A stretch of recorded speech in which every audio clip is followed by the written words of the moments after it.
Catherine kind of already told you why we're here. You'll be having the high school scheduling meetings later this week. And of course, something that's new to most of you is the ability to take a foreign language. So sometimes you get questions about that, so we thought we would just kind of come and tell you a little bit about our program. We'll get more specifics about the general requirements, but we have such a short time. I'm just going to talk to you today about the French program in particular and any questions that you might have. So a real brief introduction of who I am.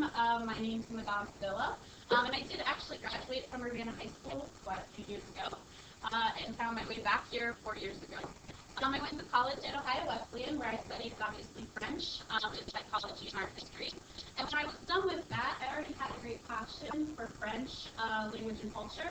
But I went to France and I taught English to French kids, and that gave me a great love for teaching foreign language. And so I decided that I wanted to come back and teach French to Americans. I got my master's in the south of France and through Eastern Washington University, and have been teaching in Ohio for 11 years, the last 4 years here at Urbana, in addition to 2 years teaching English in France. So just a little bit about who I am talking to you today.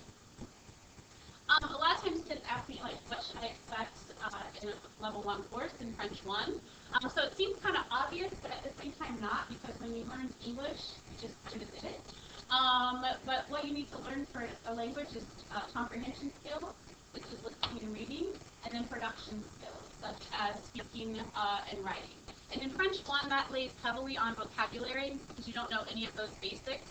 So you learn the basics, like colors, numbers, that sort of thing, and then basically all the vocabulary you need to talk about your daily life. We talk about topics such as describing people, school, food, clothing, the kind of stuff that you deal with on a day-to-day level is pretty much what you cover in French 1. When I ask the high school students, like, what do you like best about French, of course, it's probably not a surprise. One of the first things that comes up is the French trip. We do take a trip every other year to France. A lot of times the students vote. Sometimes we stay just in Paris for the entire 9 or 10 days. Last year when we went, we did Paris, but then we also traveled a bit to the Castle region in the Loire Valley, and then up into the Normandy beaches. So it depends, but of course it's always Paris, sometimes just Paris, sometimes other parts of France as well. As 8th graders, we'll be going next school year. I don't typically take students in French 1 for a couple of reasons. One, it gives you more time to learn about the language and culture, and 2, it gives you more time to kind of prepare financially and fundraise. But you would be eligible to go your junior year. Other things that kids mention, we have a French club at the high school. We just do for cultural and food activities a lot of times. For example, this year we had a French breakfast. We did a cheese tasting. We've Skyped a couple of times. I have a student who would be a senior here at Urbana, but is doing his senior year in France. So we kind of touch base with him to see what his experience is like and just learn about, what are French teams doing, what kinds of things have they found really easy, what's been difficult, what kind of interesting things are going on. So that's kind of been neat this year. We do food activities like we make crepes every year and that sort of thing. Another highlight would be our pen pal program.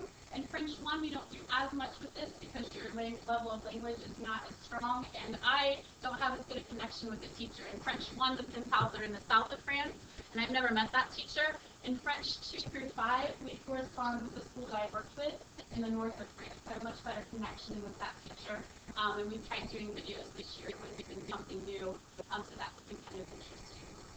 So that's something that the students probably typically really enjoy the most in class. A couple facts about French to end up, because a lot of times people ask, like, where can I use French? It is considered to be a very world language. Throughout the world, there are 200 million speakers on 5 continents. And it is the most frequently taught foreign language in the world, after English, of course, would be number 1. It's a language that's used a lot for international relations. It's one of the official languages, English and French, for the United Nations, the Olympic Games, and different other organizations like that. And then certainly for travel, for culture, it's definitely considered a language of culture. A lot of cooking, fashion, the arts, literature, film. There's a lot of Thai and history and Jose with France in other French-speaking countries in those areas. So some quick facts about French. Other than that, if I have any time left, just if you have questions or... Do you hang out with or Skype with the Northern France school that you were talking about? Is that what you mean? This year, it was another Northern France school, but he's not at the same school I taught at. So, as you know, Brian, he